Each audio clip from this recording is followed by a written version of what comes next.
Good afternoon, everyone, and welcome to today's panel. My name is Tommaso Nodari, and I'm the Brussels representative of Civil Rights Defenders. We are a Swedish NGO that works on civil and political rights in different parts of the world, including in Latin America, mostly supporting civil society organizations and human rights defenders. And I've been invited by Human Rights Watch today to moderate this panel, in which I have the pleasure to have at the end of the table Heide Castillo, who as is defined in her biography, is a feminist, environmentalist, academic, and human rights defender. She's among the people who, unfortunately, in February 2023, were stripped of their nationality by the Ortega government. And she's currently a member of the coordinating committee of the dialogue space. In the middle of the panel, we have Juanita Goebertus Estrada, who's the director of Human Rights Watch's Americas division. And for the past few years, she was also a congresswoman in Colombia, who dedicated her term in particular to the implementation of the peace agreement with the FARC. And last but definitely not least, next to me is Felix Maradiaga, who is an academic, human rights defender, and former political prisoner from Nicaragua. He was actually released only a few months ago after almost 2 years of imprisonment, together with other 221 political prisoners. So these are our panelists. I was asked to give a little introduction, which I think is an ambitious task, to speak in 3-4 minutes about everything that has happened in Nicaragua up to now. But so to sum it up, after a turbulent 20th century, Daniel Ortega came back to power in 2006. And even though there was in place a ban on being president twice in a row and more than twice in total, he decided to stay. And so he ran again in 2011 and started his third mandate, among strong allegations of electoral fraud. Another election in 2016, with quotation marks around the words election becoming stronger, kept him in power, and on we get to 2023, when he is still in power. The human rights situation in Nicaragua has significantly deteriorated over these 15 plus years of the Ortega rule. The human rights crisis definitely escalated with the brutal crackdown on protesters in April 2018, and since has continued to deteriorate further. Just in May this year, over 60 people were arbitrarily detained, according to local human rights organizations. In early February, the government stripped 317 people of their nationality, including 222 political prisoners, which were expelled to the US, and confiscated their assets. Some of these decisions had an impact also on 2 of our panelists, as I mentioned. Many were left stateless as a consequence of this decision. The government has also dramatically restricted civic space, including by canceling the legal status of over 3,500 NGOs, applying repressive legislation since that infamous 2018.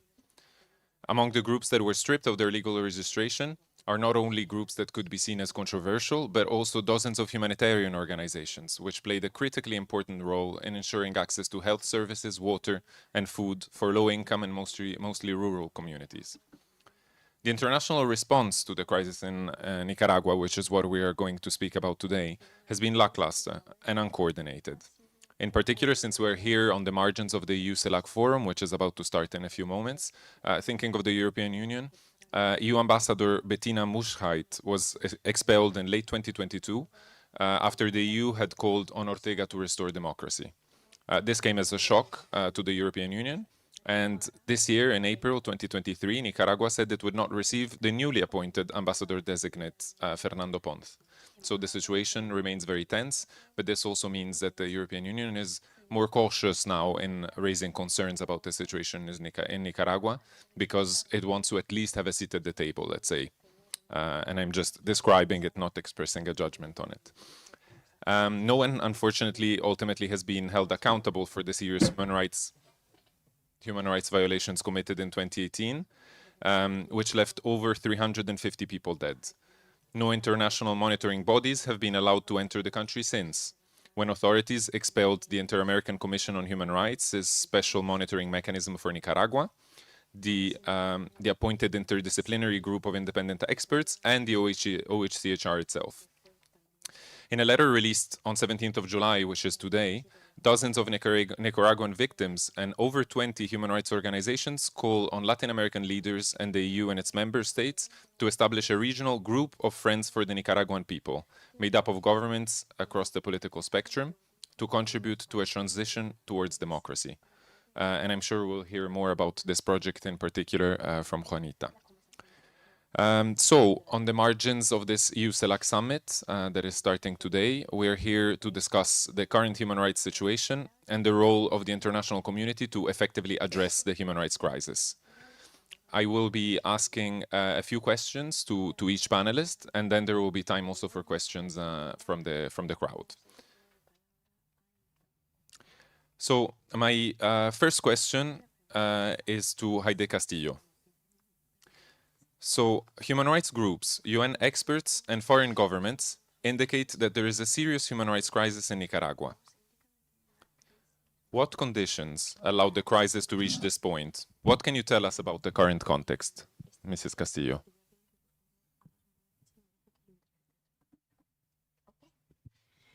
Bueno, muy buenas tardes a todos, a todas.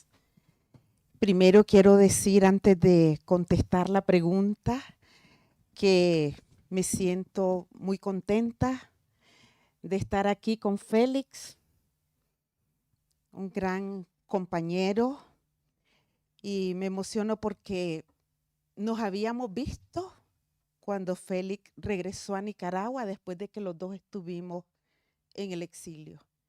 Y hasta hoy, después de estar preso, lo he podido abrazar de nuevo.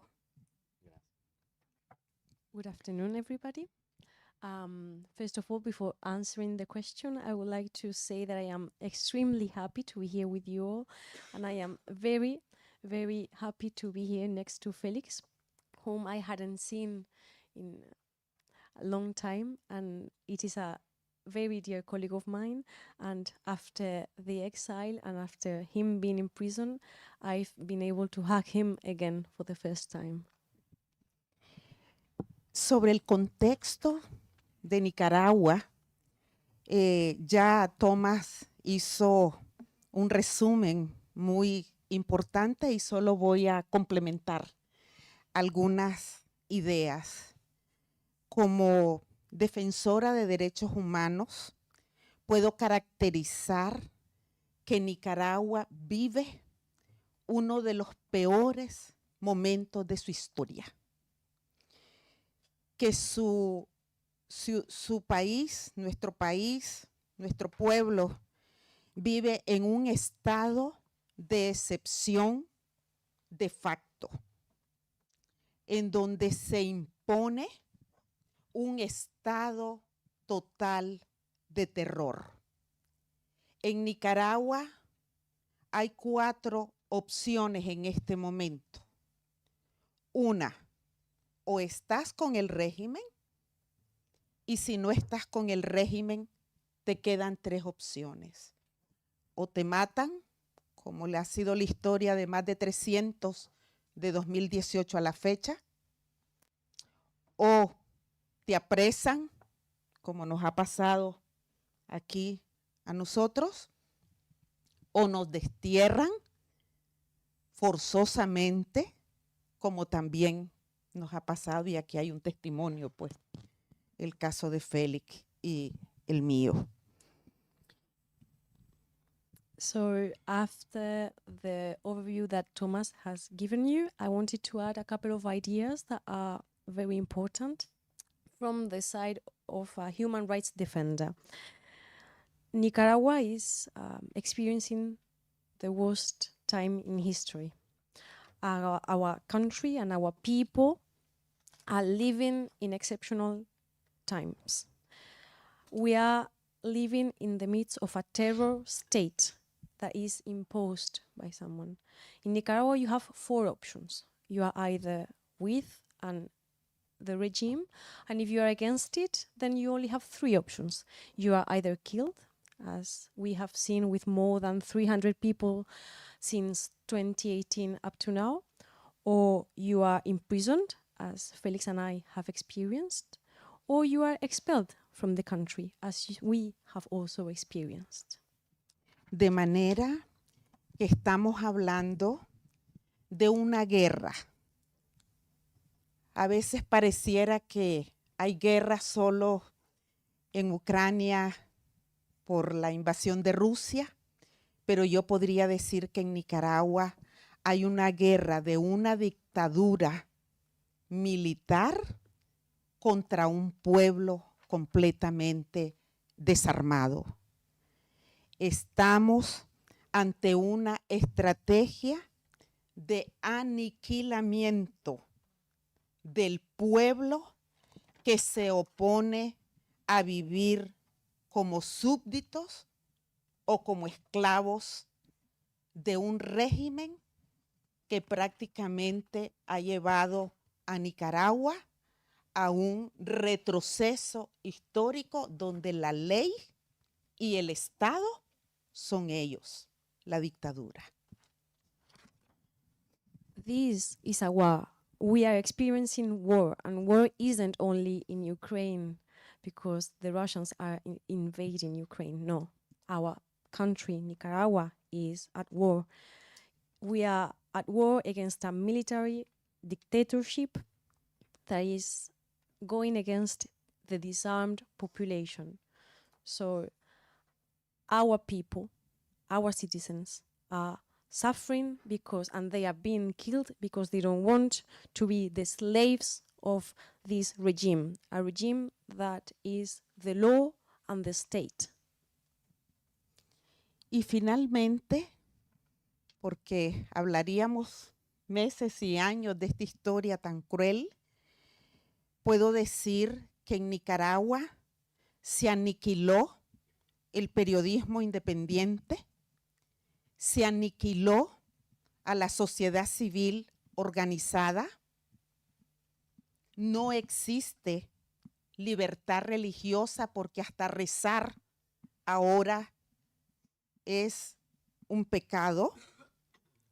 La empresa privada inicia ahora un camino del que ya nosotros, la sociedad civil, ya venimos también de proceso de aniquilamiento.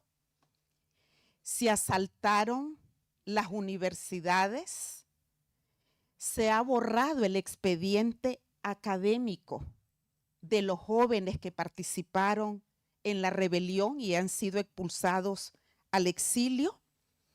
Y finalmente decirles tres cosas. En Nicaragua hemos pasado por las celdas de la dictadura más de 2090 personas, entre hombres, mujeres trans, pero ahorita permanecen en la cárcel 64 personas, entre ellas Monseñor Rolando Álvarez, Marvin Vargas, que fue el primer preso político que ya tiene más de 10 años, mucho antes de 2018, y los presos del 19 de julio, porque el terrorismo no empezó en 2018. Habemos 317 desterrados que creían que eso había quedado en la historia en los tiempos de los nazis, pero en realidad la historia se está repitiendo. Y en la costa Caribe, la semana antepasada, han asesinado a 2 defensores de la tierra y guardabosques, y esta es una práctica cotidiana en ese territorio.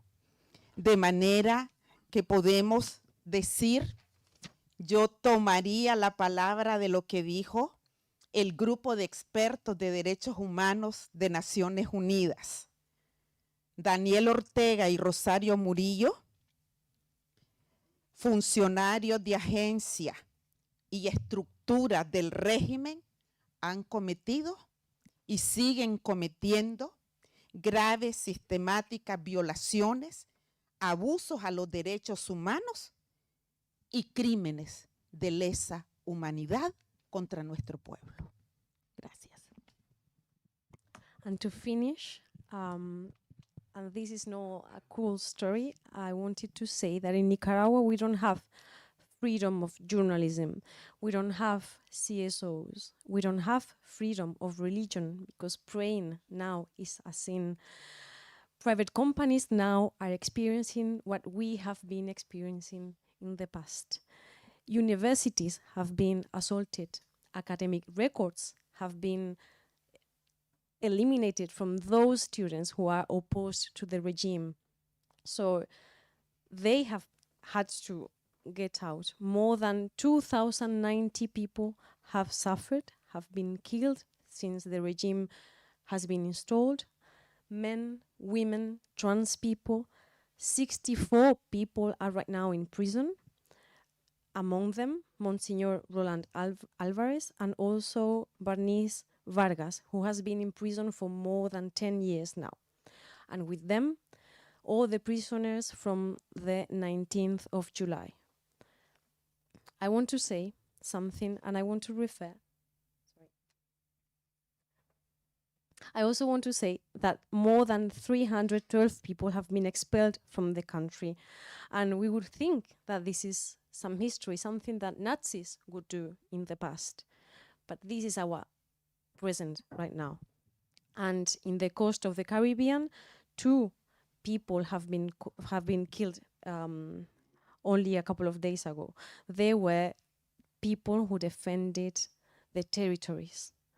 People are continuously being killed. And I wanted to refer to something that the expert group on human rights from the United Nations said. Daniel Ortega and Rosario Murillo are systematically committing violations. They are not respecting human rights, and they continue with the crimes against humanity. I could continue for many, many hours and months, but this is all I have for now. Thank you.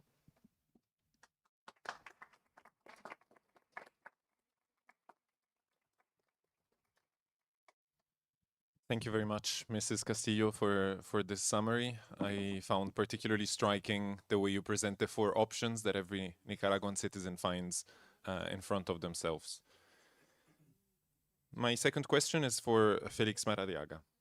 So on February 9th this year, you were released along with 221 other Nicaraguans after almost 2 years in prison, in the El Chipote prison. As someone who has suffered so much repression firsthand, could you describe what life is inside Nicaragua for someone who disagrees and criticizes the regime? First of all, thank you very much for the opportunity to highlight the situation of Nicaragua. With your permission, I will just say for a couple of minutes a few words in Spanish for those following back in Nicaragua. Hemos estado acá en Europa no solo con el propósito de denunciar, hemos tenido voces muy valientes que quiero agradecer a la diáspora nicaragüense en Europa por no cesar en ningún momento en contar la tragedia del pueblo de Nicaragua, agradecerle a las defensoras y defensores de derechos humanos como Aide y muchas otras personas que durante nuestros casi 2 años de cárcel acompañaron, por ejemplo, a mi esposa Berta Valle y a la esposa de otro preso político de Juan Sebastián, la señora Vicky Cárdenas, en la denuncia. Así que no voy a entrar tanto en el detalle de la denuncia, sino quiero hacer rápidamente un resumen de los 7 puntos concretos que estamos trayendo como oposición organizada, como resistencia no violenta contra la dictadura de Ortega. En primer lugar, nosotros queremos señalar que la Unión Europea sigue siendo un faro de luz de esperanza para el mundo en los valores occidentales de los derechos humanos, de la dignidad de la persona humana, y los problemas geopolíticos no pueden desplazar esos valores. Comprendemos que hay una tensión global, en el caso concreto con China, y pareciera ser que China es el elefante blanco en la reunión. Hemos conversado por reuniones privadas en donde hay una prisa de Europa que ha despertado a la realidad que China está muy avanzada en su proceso en la región, capturando los minerales estratégicos, y por tanto Europa parece despertarse a esta realidad y quiere competir comercialmente como debería hacerlo, pero la forma de hacerlo es con los valores de los derechos humanos. No se puede intercambiar, como lo hemos dicho en las reuniones bilaterales, los intereses comerciales por los derechos humanos. En segundo lugar, estamos pidiendo que se insista en una visita de alto nivel a Nicaragua para los presos políticos. El caso de Monseñor Rolando Álvarez nos preocupa gravemente. Es el obispo de mi propia diócesis de Matagalpa, pero también hay otros presos políticos, y hay además de todo esto, una gran cantidad de nicaragüenses que están en una situación grave, que se les hace firmar todos los días en la estación policial. Básicamente están en una situación de arresto domiciliar. En tercer lugar, nosotros creemos que es fundamental atender la grave situación de los exiliados que están dispersos por distintas ciudades y países del mundo en una situación de vulnerabilidad, y estamos solicitando que la Unión Europea pueda prestar un proceso acelerado, ya sea de refugio o de asilo, para estos nicaragüenses que están en un limbo jurídico en muchas ciudades europeas. Queremos agregar ese punto a la situación especial de las mujeres y de los jóvenes cuyas notas universitarias le fueron borradas completamente de sus archivos. Es decir, aunque quisieran acceder al sistema educativo, no hay registro de ellos. Entonces, estamos hablando de decenas de miles de jóvenes nicaragüenses que están por el mundo y no pueden ni siquiera acceder al sistema educativo. Y estamos pidiendo que la Unión Europea establezca un mecanismo especial para atender a los jóvenes. También para nosotros es fundamental que se apoye la iniciativa que ha tenido Human Rights Watch. Yo creo que en eso hablaremos después, pero creemos que es una iniciativa, amigos de Nicaragua, fundamental. Además de eso, creemos, como otro punto importantísimo, cortar los canales de financiamiento a la dictadura. Es inaceptable, para dar un ejemplo particular, que Nicaragua recibe casi el 30% de la ayuda al desarrollo que otorga el Banco Centroamericano de Integración Económica, donde hay fondos europeos destinados también al Banco Centroamericano. Básicamente son los puntos esenciales que tenemos. Hay otros, pero quiero ser respetuoso del tiempo. So back directly to your question, I will use my personal experience simply to say that the suffering that I went through is not something unique in Nicaragua, unfortunately. I went through a process that not human beings should go, but Nicaragua has turned into a huge prison. So even those who work within the government and do not agree with the government, they are monitored every single day. Their phones are looked at it. Family members sometimes do not trust even their neighbors or the other family members because people are pressured to look at what the other person is doing in something so simple as praying at home, for example. And I use the example of Miss Olesia Munoz, who had been already in prison in 2018, and she disobeyed a direct state order of not participating in a public religious activity. And she decided to sing at her church, at a public event of her Catholic church, and she was arrested once again for the second time. So Olesia Munoz is another political prisoner. I'm using those concrete examples just to illustrate how serious the situation is.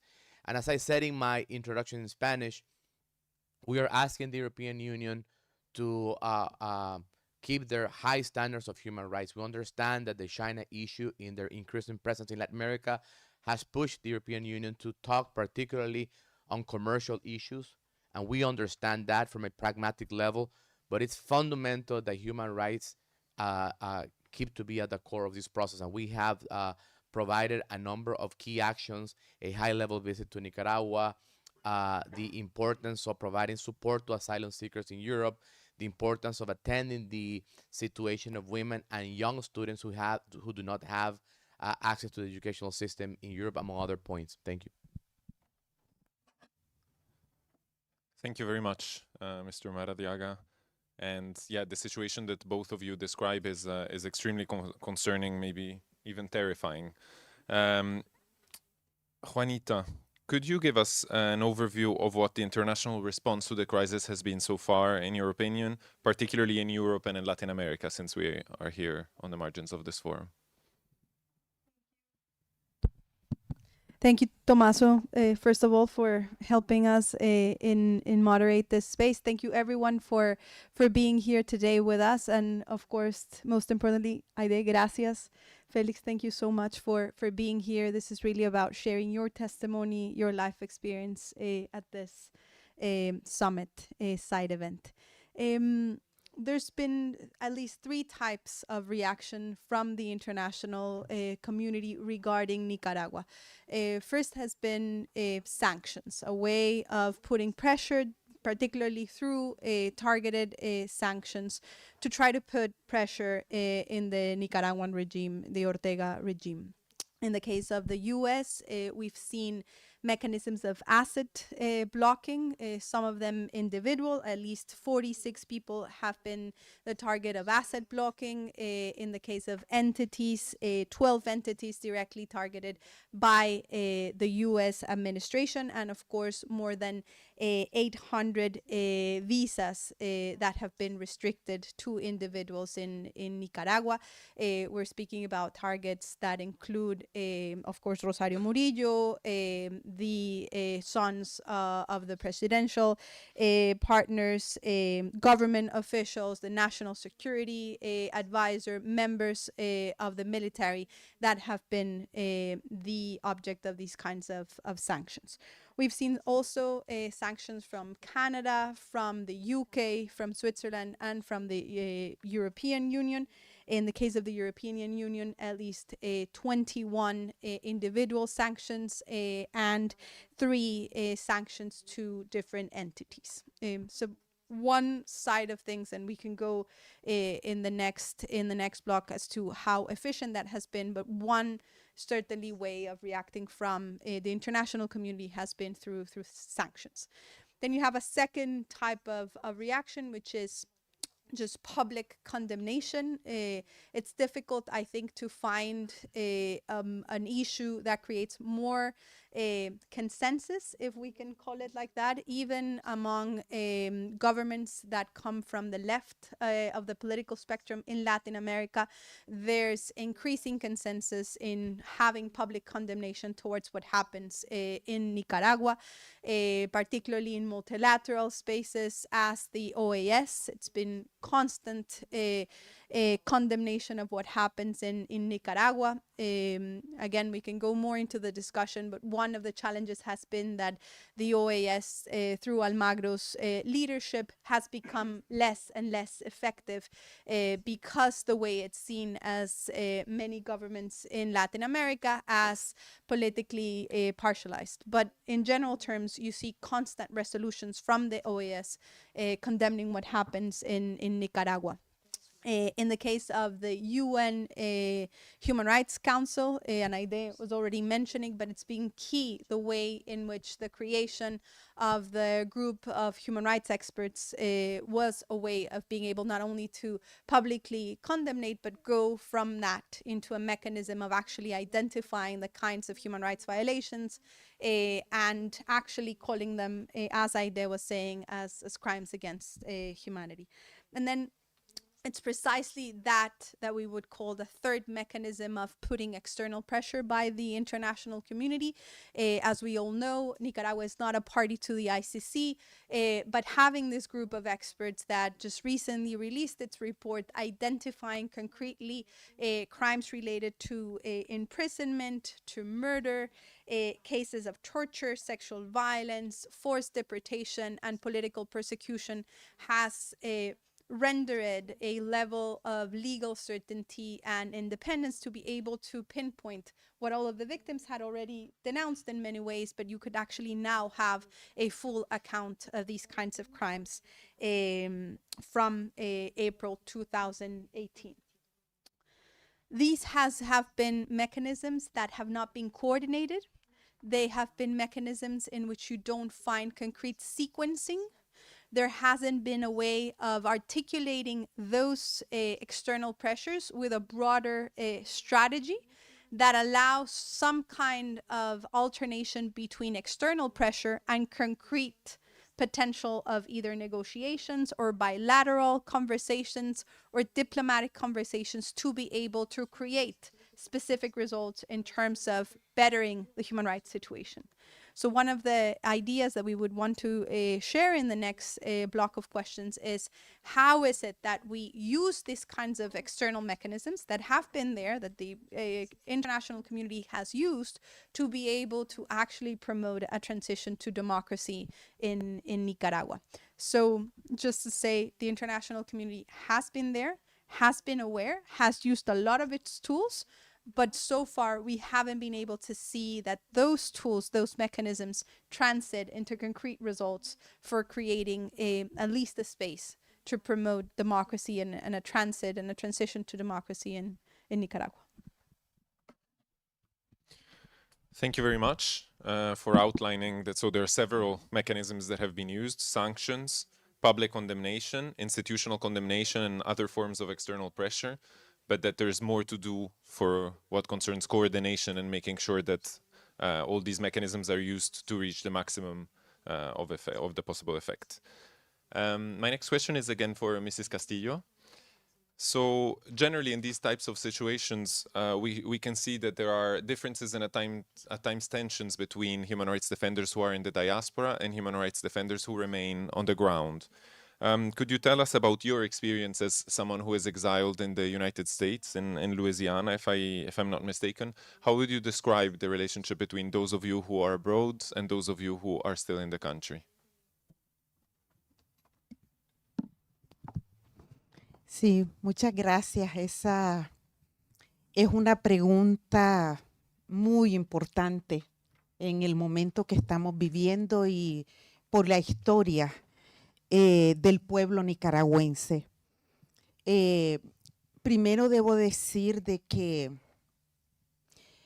nadie escoge vivir en el exilio. Somos empujados por esa realidad.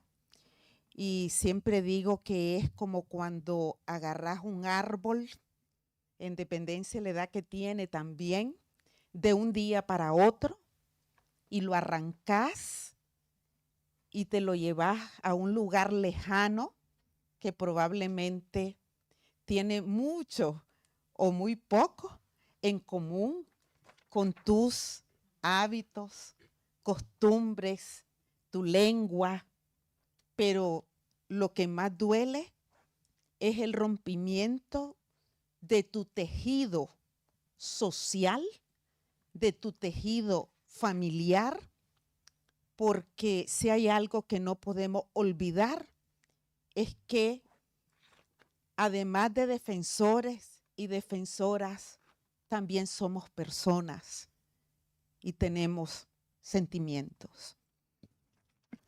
So thank you for this very important question. Right now, I wanted to say that we never choose to live in exile, right? We have to live because we are forced to do so. And I'm going to give you an example. Imagine that you take a tree and you put it out of the ground and you bring it very, very far away, independently of the age of the tree. This tree will suffer as we do because we have different customs, we have a different language, and it hurts. It hurts because your social and family tissue is broken, and that is what hurts the most. We must not forget that we are human rights defenders, but first and foremost, we are people with feelings. Luego, explicarles que la historia de Nicaragua en casi 200 años ha sido una historia en donde el pueblo de Nicaragua, que somos tan rebeldes y que no nos gusta ser esclavos de nadie, siempre que el pueblo se ha levantado, ha sufrido traiciones, pactos, componendas entre las élites y los grupos políticos. Y eso ha generado en nuestra cultura, en nuestra sociedad, muchísima desconfianza entre unos y otros. Pero en este momento quiero decir que confío en que vamos a dar ese salto para vernos más complementarios. Este monstruo, como dijo la canción, es grande y pisa fuerte.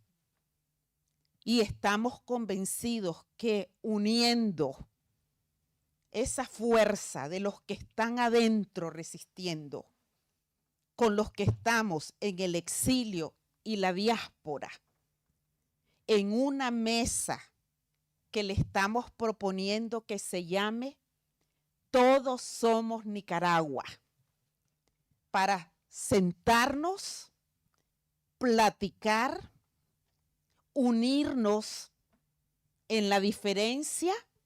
No tenemos que pensar todos igual y de mandar una voz de aliento al pueblo de Nicaragua para decirle, es el pueblo de Nicaragua el que va a decidir cómo quiere que sea la nueva Nicaragua. Y para eso estamos proponiendo un proyecto político para la transición democrática que lo venimos construyendo participativamente por mucho tiempo. Tenemos una propuesta de cómo vamos a superar la crisis una vez que salga la dictadura. Nosotros le llamamos cómo vamos a enfrentar la crisis el día después que se vayan y demostrar que vamos a hacer las transformaciones necesarias para que Nicaragua por primera vez pueda elegir un gobierno por su voluntad, no impuesto, y que podamos conocer esa paz que nunca hemos conocido. Estamos en ese camino y yo sé que lo vamos a lograr. I cannot explain 200 years of history, but I want to say that the Nicaraguan people are rebels. We don't like being slaves. And we have always, or every time that the people have risen up, have protested, we have been victims of treasons and pacts between the political parties and the elites. So we don't tend to trust each other. But I want to say that now I have the confidence and the trust that if we jump and if we commit to complement each other, we will be able to fight this. We are a monster with big feet. And if we unite those who are in the country and those who are outside in the diaspora or the exile around one table that we are going to call all our Nicaraguan people, we will be able to talk, we will be able to get to the same objectives, even though we don't have the same way of thinking. Of course, we know that only this way we will be able to get the Nicaraguan people to choose the government for once. We have a project for the democratic transition, and our proposal is already there to overcome the crisis that, of course, will be present the day after they have left. Right now, we want a change for the Nicaraguan people. We want them to choose for the first time their government. And that way, and only that way, we'll be able to know peace, peace that we have never experienced before. We are working on it, and I am determined to make it work. Thank you very much, Mrs. Castillo. This was very powerful, and I wish that those who are listening, even online, from the diaspora or in the country, who maybe will feel demotivated for some reason, really hear your call and your underlining of how complementarity and working together for a common project is important. Mr. Maradiaga, although the Venezuelan crisis is very different from the situation in Nicaragua, we could draw lessons of what actions from the international community have worked and which haven't. As a political figure and as a prominent opposition leader, how do you envision a path forward for Nicaragua? What role should the international community play, and what can be learned from the so far failed efforts in in Venezuela?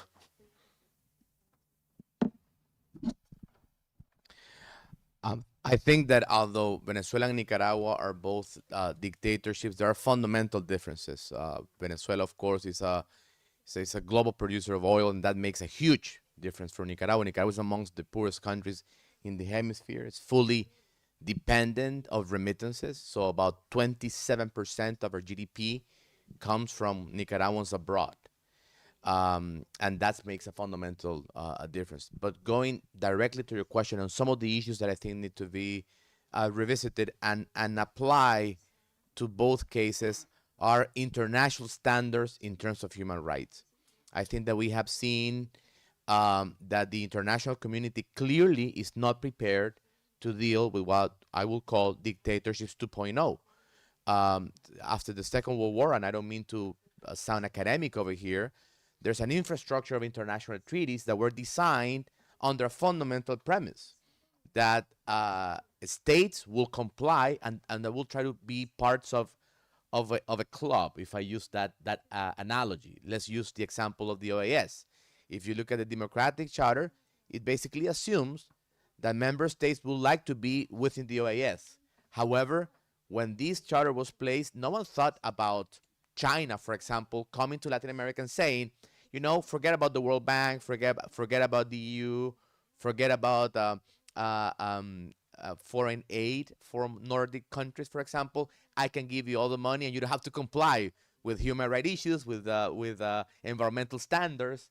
And I think the world was not prepared for that. We thought, using the phrase of our good friend, Professor Francis Fukuyama, that it was the end of history. That after the fall of the Berlin Wall, these new and restored democracies that had gone through the third wave of democracy would actually comply with the treaties. But what happens when Maduro and Ortega actually laugh at the face of the international community? When they simply go into rigged elections and they do it over and over again and they don't have real consequences of their actions. So I think that the first thing that we need to really tackle directly is that the international community must acknowledge that, I will use a phrase in Spanish, no tiene dientes. La comunidad internacional tiene que reconocer que no tiene suficientes dientes. So that's a very concerning issue. When you have a report from the United Nations Human Rights Council that clearly labels Ortega as someone who is a perpetrator of crimes against humanity, that is something that should really have direct implications. The second lesson learned is that these states, these tyrannies, should not try to play within the rules of free markets and be part of free trade agreements, such as the case of Nicaragua or Venezuela, that basically has plenty of countries willing to buy their oil with no real consequences. So we cannot have two tracks. We cannot have the track of the free markets and then the track of human rights going completely independent.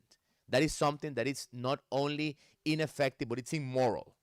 It's immoral that international companies, both European and Americans, continue to invest in these countries. And I will also add in that case, the particular case of Cuba. I see many of my dear friends from Cuba, investors from European nations going into Cuba when there are thousands of political prisoners in Cuba. So I can go into many lessons, but I want to be really respectful of time. But I think that in the case of Nicaragua, in the case of Venezuela and Cuba, since you asked me to look into similarities, I think that that's particularly concerning. But then the question is what to do.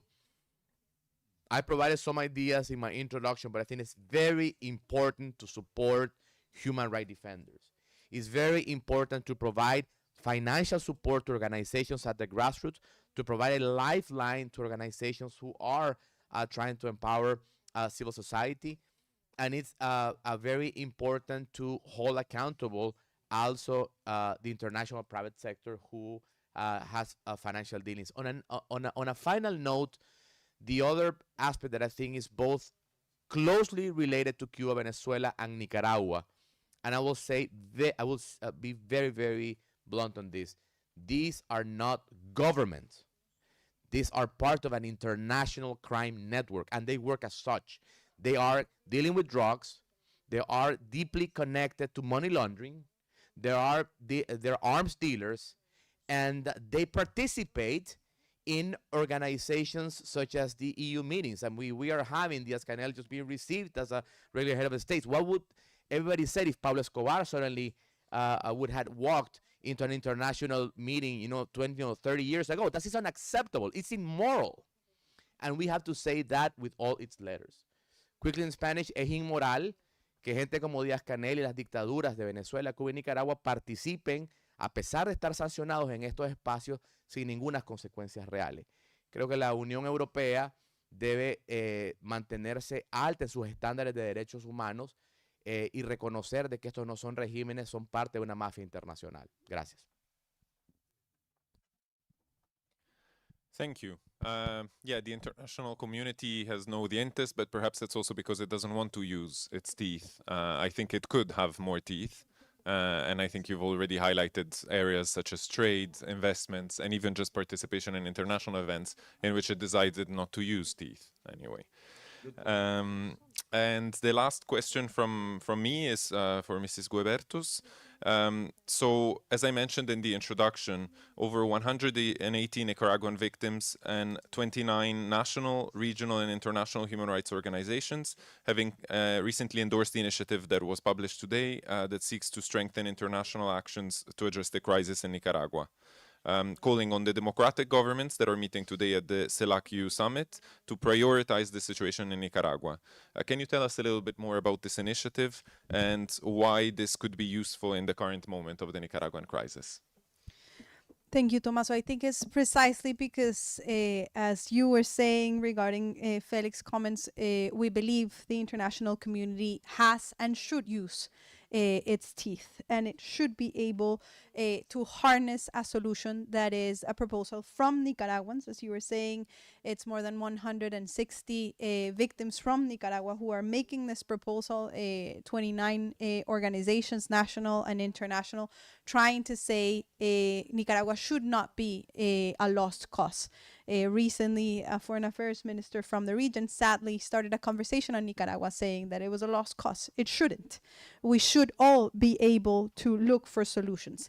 Our idea is that if you create a group of friends, you could have a coordinated strategy in which different actors with ideological diversity, this should be a group of heads of state that have plural views on how to solve the problems, both from Europe and from Latin America, that could collectively create a path for a serious negotiation that could revive momentum and be able to keep the agenda going on about the issues of Nicaragua, and that could identify potential elements of leverage so that Nicaragua and solving the issue of Nicaragua is actually important for Europe and for Latin America, and it ceases to be understood just as an issue of having Cuba, Nicaragua, and Venezuela present at the summit, but without an agenda of how is it that we make sure that these three countries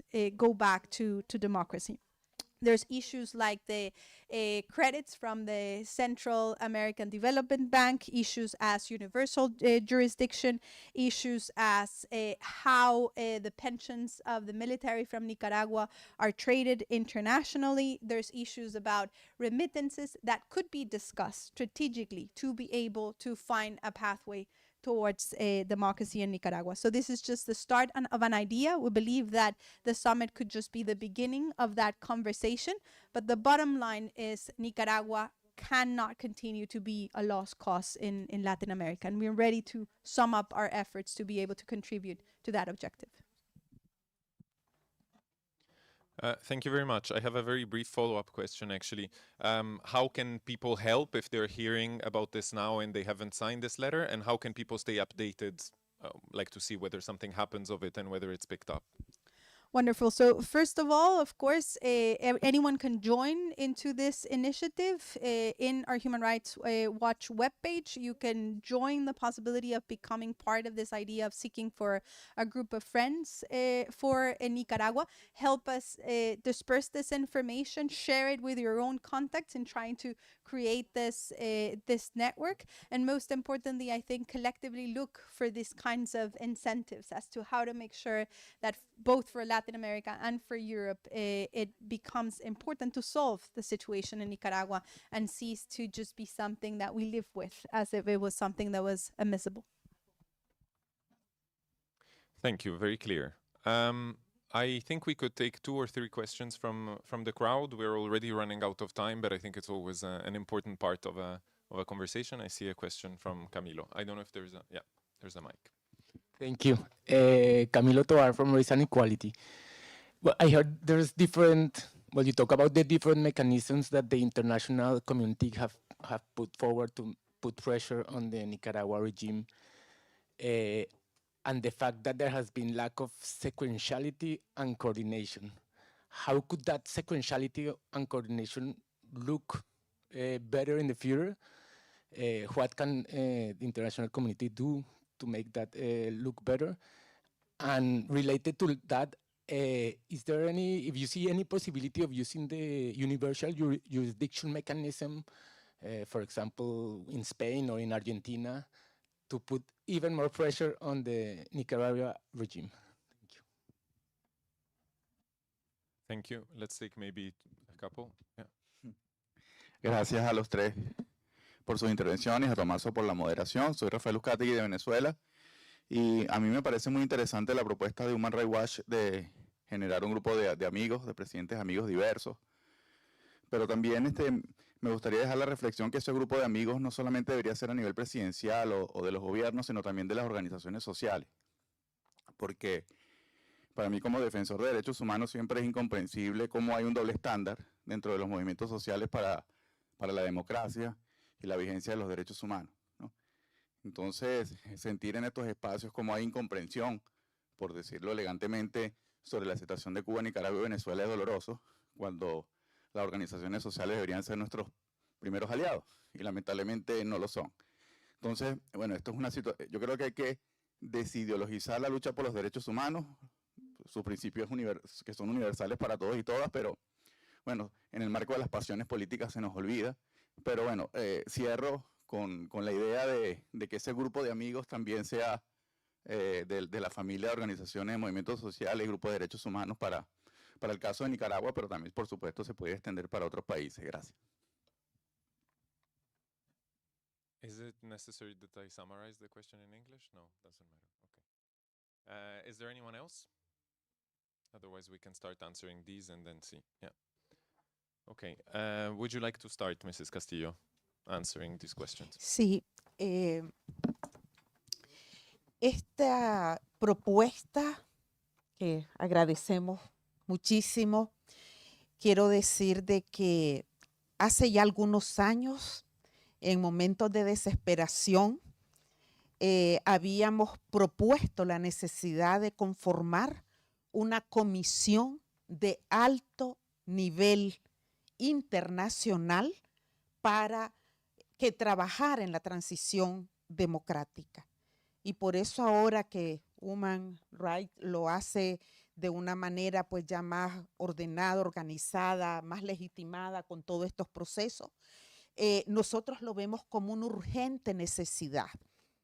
Pero no quisiéramos más llamamientos, resoluciones, informes, que ya son muy importantes, porque yo debo reconocer que los organismos de derechos humanos nos han acompañado de una manera extraordinaria, pero quienes tienen la gran deuda con nuestros pueblos es ese multilateralismo que al parecer está siendo sobrepasado por las dictaduras. Al pueblo de Nicaragua le asombra que una dictadura que toma por asalto las oficinas de la Organización de Estados Americanos dentro de Nicaragua no tenga ninguna consecuencia para el régimen. Entonces, ante este desafío, pensamos que esta es una gran oportunidad que le damos los pueblos a Naciones Unidas, tanto al sistema universal como al sistema interamericano, para demostrar que no están siendo sobrepasados, porque muchas veces se quiere pedirle al crimen organizado que responda con buena voluntad a la diplomacia. Y mientras tanto, la sangre sigue corriendo. Y finalmente, quiero decir que la geopolítica no puede ser solo para el comercio, que ya es importante, genera riqueza, pero la geopolítica debe poner en el centro la estabilidad, la democracia, los derechos humanos y la paz duradera. Y cuando no hay coordinación, a nosotros se nos pide unidad a los pueblos. Y nosotros decimos, hagámoslo juntos. Mientras nosotros construimos la unidad en la diversidad, yo quiero ver a Naciones Unidas coordinando con la Organización de Estados Americanos, a los gobiernos de la Unión Europea, Canadá, Estados Unidos, con nuestros gobiernos latinoamericanos, diciendo, nos duele Nicaragua, encontremos una solución. Esa es la propuesta y por eso la respaldamos. Many years ago, we already had this proposal. We wanted to create a high-level international commission for the democratic transition. But right now, we have Human Rights Watch, who has created this initiative that is more organized, and for us, this is now an urgent need. We don't want any more calls, no resolutions, no reports, even though they are very, very important for us. And the human rights organizations have accompanied us greatly. But right now, we have a debt, a multilateral debt. And our people is surprised because they have seen how this dictatorship has taken the OAS offices in Nicaragua without any consequences. Right now, we have an opportunity. And right now, we have to coordinate. We cannot expect from the organized crime to have a political will. No, we need to go further than business. So geopolitics is not only business, it's not only a market, even though we have to create and move money. Right now, we must ensure that we put peace, human rights, stability and democracy at the core of our geopolitical efforts. Thank you. Mr. Maradiaga, do you want to answer the questions? And please try to keep it short because we're running out of time. Very quickly, so an action plan, going back to the coordination, it's important that the international community, and going back to your suggestion of Rafael from Venezuela, I fully agree. Also, international civil society, they should all agree on 5 key points, or 3 to 5. We see as well the need of I would say directly targeted sanctions. We have seen a reaction at some point from the European Union and the United States as well. But I think that when they coordinate their timing is far more effective. Number 2, it's important to work with national counterparts, and I take that opportunity to mention that recently over 50 key national leaders of Nicaragua from a very diverse background were able to choose 5 speakers of the Nicaraguan opposition, la vocería colegiada de la oposición, through a process publicly known as Monteverde. Monteverde is not a new opposition movement. It's a process of internal dialogue of the opposition that was created when the main presidential candidates were arrested. So those who were in charge of the political movements, most of them traveled to Costa Rica and started a meeting in an area of the Costa Rican country known as Monteverde. And out of that, an internal dialogue process that is very plural started. And I have the pleasure to be among those 5 speakers of the Nicaraguan opposition. So I think that for coordination to be more effective, it has to have a matter of timing, a matter of plan of action, and a clear coordination with the national leadership of Nicaragua chosen by Nicaraguan organizations.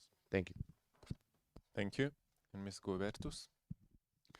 Very briefly, because both Aide and Felix, I think, have addressed the questions. But first of all is that if you understand the external pressures to be precisely pressures towards being able to create a solution, and you see the experiences around the region and come to the conclusion that the idea that these dictatorships can just collapse is just untrue, then we're talking about understanding the pressures towards creating the pathway for a serious negotiation that can allow Nicaragua to transition from a dictatorship to a democracy.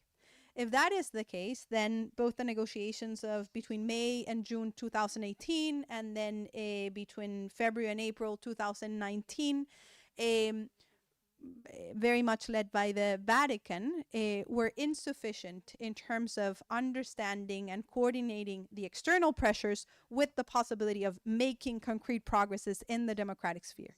We today don't know enough of what happened behind the expulsion of 222 political prisoners and the way that they were expelled to the US, whether there was or not negotiations behind the scenes, and what exactly were the different possibilities in terms of concrete steps towards democracy. And those mechanisms should be much more transparent to be able to understand what kinds of pathways are towards that direction. And just very briefly on the universal jurisdiction, we do see that the report from the group of experts from the UN Human Rights Council is a specific framework to be able to process these crimes internationally in different jurisdictions that could create additional pressure for the potential, again, of a serious negotiating table.